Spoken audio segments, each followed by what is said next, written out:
वचन दिया था कि आप हमें सूअर की बलि दे देंगे तो मैं इसे छोड़ देंगे। हमने फिर वचन दिया ही नहीं। ऊपर तो दिया था आपने वचन। किसके मुंह से? किसके ऊपर आया मैं, ये बताओ। बुद्धिलाल के ऊपर। वो ढोंगी है, वो इस लड़की को छूता है गलत तरीके से, वो इसको बाबू बाबू करता है। समझते नहीं हो क्या तुम लोग? इतने बड़े हो गए हो, नीयत खराब है उसकी इस लड़की पे। चलो ठीक है जो हुआ, लेकिन अब तो इसे छोड़ दो। तुम क्या कर रहे हो?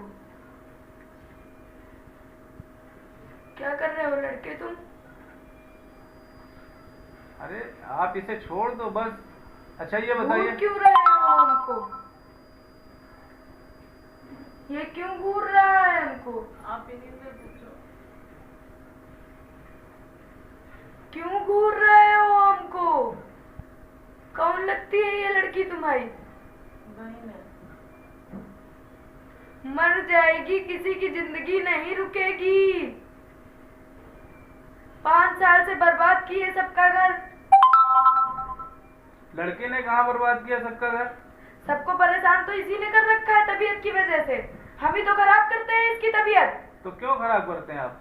क्योंकि हम इसको मारना चाहते हैं। तो इसमें इसकी गलती क्या है ये बताइए। इसने मेरा खाना क्यों मांगा? चलिए बताइए इसका निष्कर्ष क्या निकलेगा जो आप इसको निष्कर्ष? छोड़ देंगे, ये बताइए। हम छोड़ेंगे ही नहीं। क्यों? भक्त आया था, बहुत अच्छा काम किया उसने। उस आदमी के हम पैर छुए जिसने उस भक्त को भगा दिया।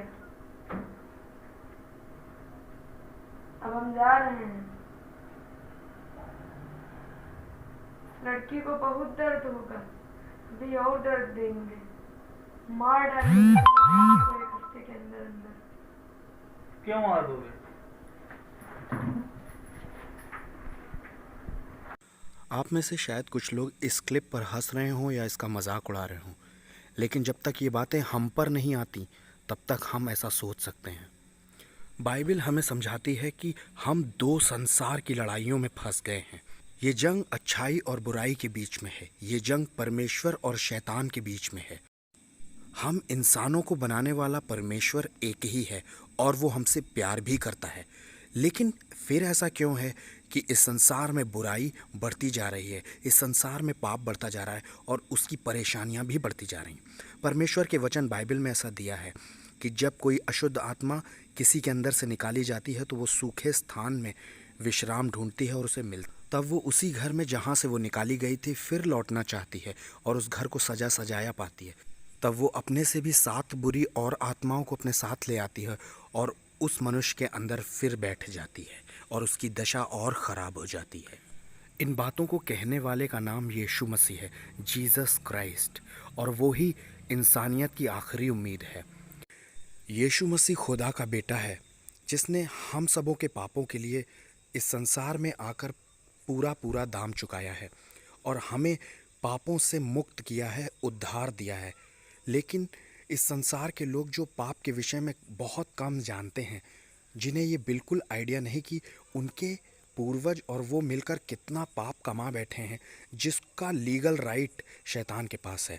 लेकिन यीशु मसीह ने क्रूस पर हम सबों के लिए ऐसा दाम चुकाया है जिसके द्वारा हम दुष्ट आत्माओं से बात करके उन्हें भेज सकते हैं अथाह कुंड में, नरक में, और ये अधिकार सिर्फ यीशु मसीह के पास था। और यीशु मसीह ने अपने चेलों को यानी अपने विश्वास करने वाले विश्वासियों को दिया है। आपके आसपास अगर कोई ऐसे लोग हैं जो इस तरह की परेशानियों से परेशान हैं, तो आप यीशु मसीह के कुछ विश्वासियों को बुलाकर उनके साथ मिला सकते हैं या ऐसे पीड़ित व्यक्ति को चर्च ले जा सकते हैं। जान लीजिए, यीशु ने ही संसार पर विजय प्राप्त की, किसी को पैसा देने की कोई ज़रूरत नहीं। अगर आप सब जगह से हार गए हैं तो उसे चर्च ले जाइए, जिसके कान हो वो सुन ले, जिसकी आंखें हो वो देख ले।